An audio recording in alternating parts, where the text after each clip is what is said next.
Hello there everybody, and welcome back once again to RealScreenReviews.com. I am movie critic Nick Yacobucci, and today I will be giving you movie news and updates for the week ending August 25th, 2012. I will be going over news relating to the sequel of the Aaron Johnson hit KickAss from a few years ago, as well as the film adaptation of Stephen King's The Dark Tower, and information on the new Jack Ryan reboot. Well, people, it seems that none other than Jim Carrey has been reported to be in demand for joining the next KickAss adventure. Now, the newest installment is titled KickAss 2 Balls to the Wall, and the character that they want Mr. Carrey to portray is called the Colonel. The Colonel is said to be a flashy secondary character that is supposed to rally the team of unconventional heroes into action. They want Jim Carrey to be part of the Kick-Ass team that sees Aaron Johnson, Chloe Grace-Moretz, and Christopher Mintz-Plasse all returning for the sequel. I have read many times that Jim Carrey is a huge fan of the original film and actually donned the green and yellow Kick-Ass costume in at least one public appearance.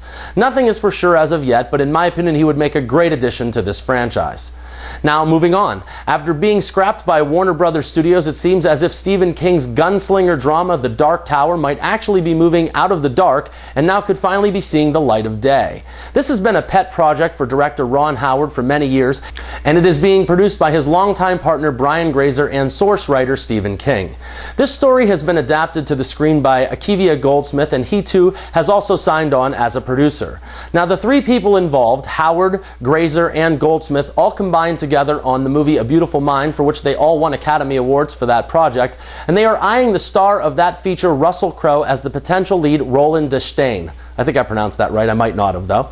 Now, this film was originally set up at Universal Studios, but they soon dropped out. Then it was picked up by Warner Brothers when Academy Award winner and soon-to-be James Bond villain Javier Bardem was signed on to be the gunslinger.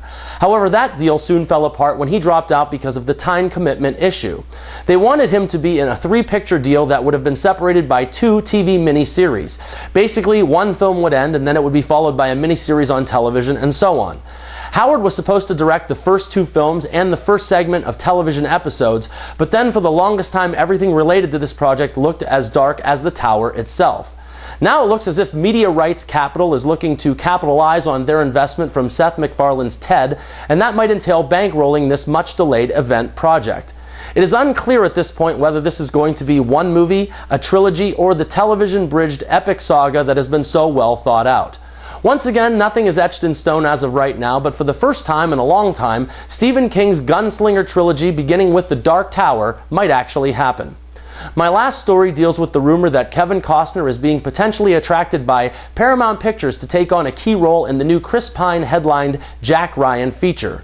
I have actually heard that Mr. Costner has already signed on to play the character of William Harper in that film, and from what I understand, this is only the beginning for his character. His role would be a rather important one in the Jack Ryan film, playing a mentor to the mentee of Mr. Ryan. Then Kevin Costner's Mr. Harper is said to then spin off into another movie and possible franchise starter entitled Without Remorse. He would portray the same character and would oversee another potential agent named John Kelly.